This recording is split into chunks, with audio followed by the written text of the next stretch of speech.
then we'll go to Lizette and then Jamie. And, we have like 7 to 10 minutes. And so we'll just kind of rotate.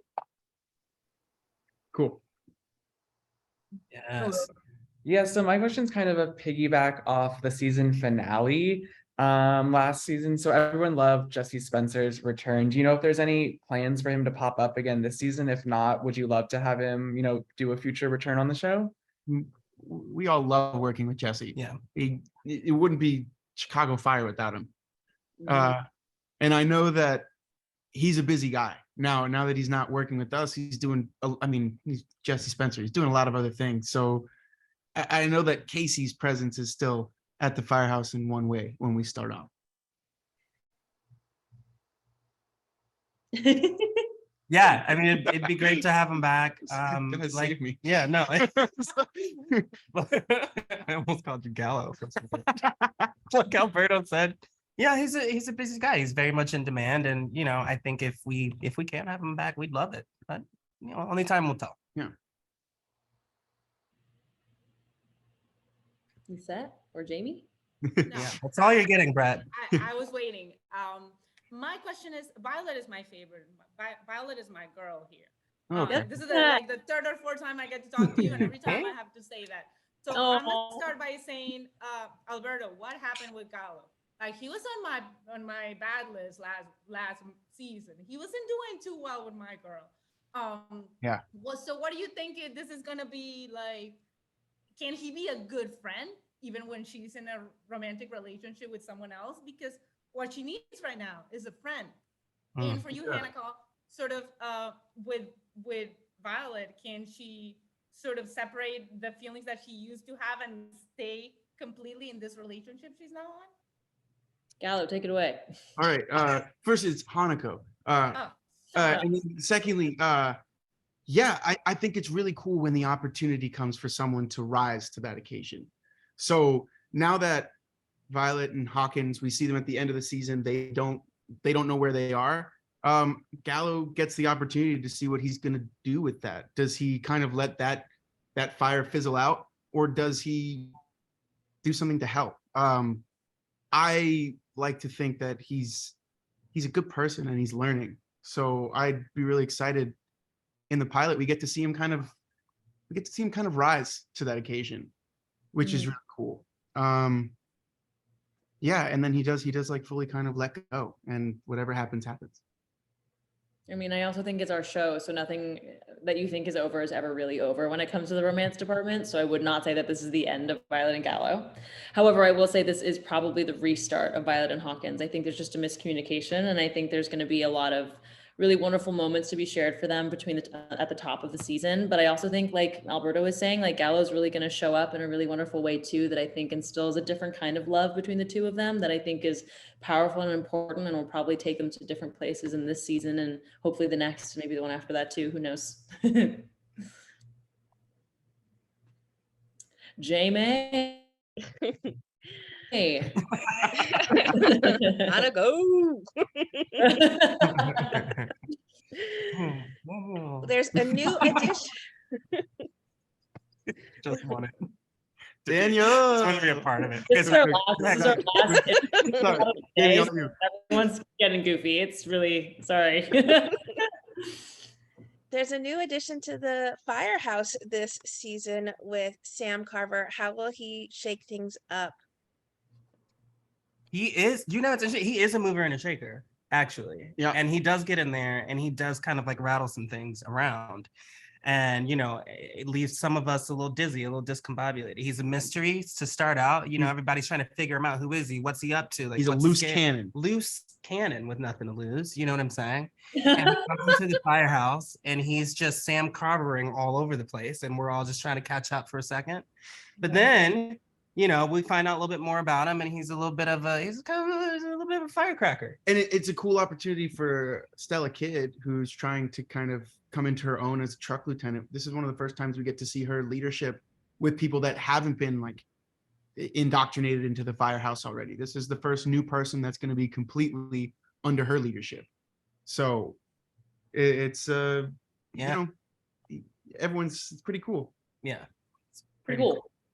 Pretty cool. Pretty cool.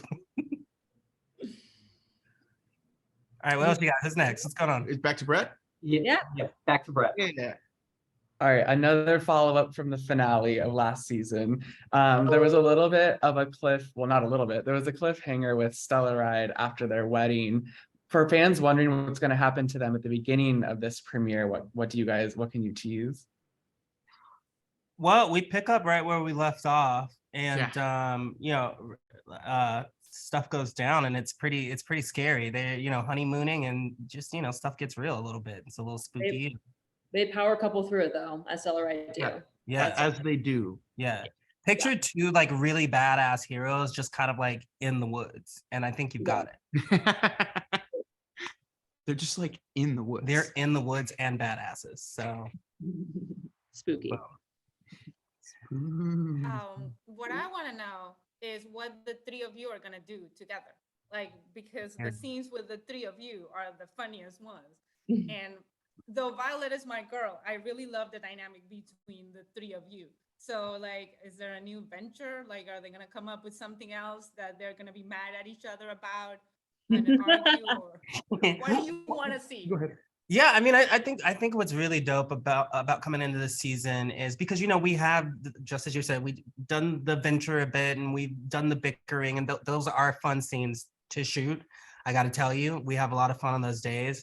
But there's a slightly different kind of hue that we experienced this season between the three of them, which is, I've been describing it as a deepening of their friendship, the three of them together. We really get to see their bond kind of withstand some challenges, and the ways in which they show up for one another, I think, is something that's going to be really, really dope to explore. And I'm really excited to share that like with fans, Yeah. Me too.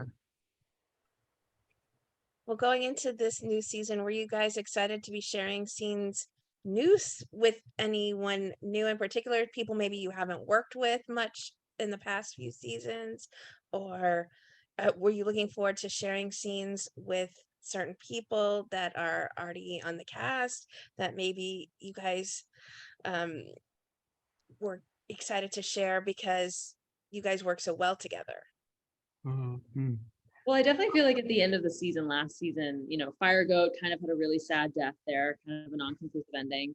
And I also feel like there was so much going on for all our separate characters and our storylines that we didn't really get to interact a whole lot. So I hate to be like redundant on this, but I honestly am so glad that this means that now Daniel, Alberto, and I have been able to kind of come together again much more in this season than at the end of last season. And so those scenes are always such a joy. Like, there's so much we can bring to the paper that's already, it could be scripted, but there's so much that we fill in between the blanks, which is so much fun. And having a cast as big as ours means that there are people that we don't see for a bit, and then getting a scene with anyone is cool. Yeah, like last season I got to have like the the bit with Christian Stelty, who plays Mouch, where the whole couch situation goes down, and then we kind of got to play a bit with Tony and Cap. Like, that was super fun because I don't typically get to work or have scenes that often with Tony and Cap, and that was just kind of fun to like have it culminate in that. It was a joy. It was a really fun storyline to shoot. I personally want some more Kid and Bowden in my life. You know what I mean? Like, those are two of my favorites on the show. I love everybody, obviously, but those are two of my favorites on the show. And I would love for Ritter to, get to have more moments with them. And I think we will see some of that, which is kind of exciting. Very exciting. Yeah. Hey guys, we have time for one more cycle. So Brett, one more question each, and then we'll wrap. Yeah, you guys are obviously no strangers to crossovers in the One Chicago world. Will there be any big crossover moments coming up this season? Not We that we can know of say- yet. What did you say? Not that we know of yet, unless you know something I don't. Well, I just think you should keep an eye out during each of our premieres. Oh, for sure. Oh yeah. See some Little Easter- familiar faces in places they shouldn't be. Or places that they should be more True. often. You know what I'm saying? There's But definitely- so there maybe not a whole lot of there's some cross unders, there's some Cross throughs. cross. Sideways. Yeah. Yeah. But yeah, premiere episode Wednesday. Tune in. All three of them. It's gonna be great. I Thanks, don't want Brett. I I don't want you guys to think I just have one favorite, but I have to ask about the women. Because Yeah, do it. Silly and Violet are like chaotic together. Like, there's beautiful chaos there. And when we get to see them with Stella too, like, are you looking forward to more scenes with the three of them? Oh my God, yes. I love working with them so much, especially with Kid coming up into her like lieutenant role. She's becoming like such a boss woman. And it's so great seeing that because, you know, Brett has been PIC for a while and still there's a lot of respect there. But I think that's something that's very inspiring to Violet to be with these two women. I don't think she shies away from like obviously wanting to have a strong relationship with the women at the firehouse. So I think that's going to be a really nice dynamic that we hopefully get to dive into more. I know Kid's got a lot going on though, so we'll have to see what the season provides for us. That's a great segue. I was just going to ask how Kid's new leadership is sort of inspirational or even maybe a mentorship for Violet. I mean, I would love that. What I love about the women on our show right now, like it doesn't feel like there's a huge discrepancy in power or like in status. They do feel very equal to me. And so hopefully I would love to see Kid and Violet and obviously Brett too, have more of their own like separate relationship outside of the men that they happen to be, you know, with at this time. So I think it would be really great to see how they can support one another and inspire one another within the firehouse and just in general as well. I would absolutely adore that. Fingers crossed. Yeah, all fingers crossed. Yeah. All right. Well, thank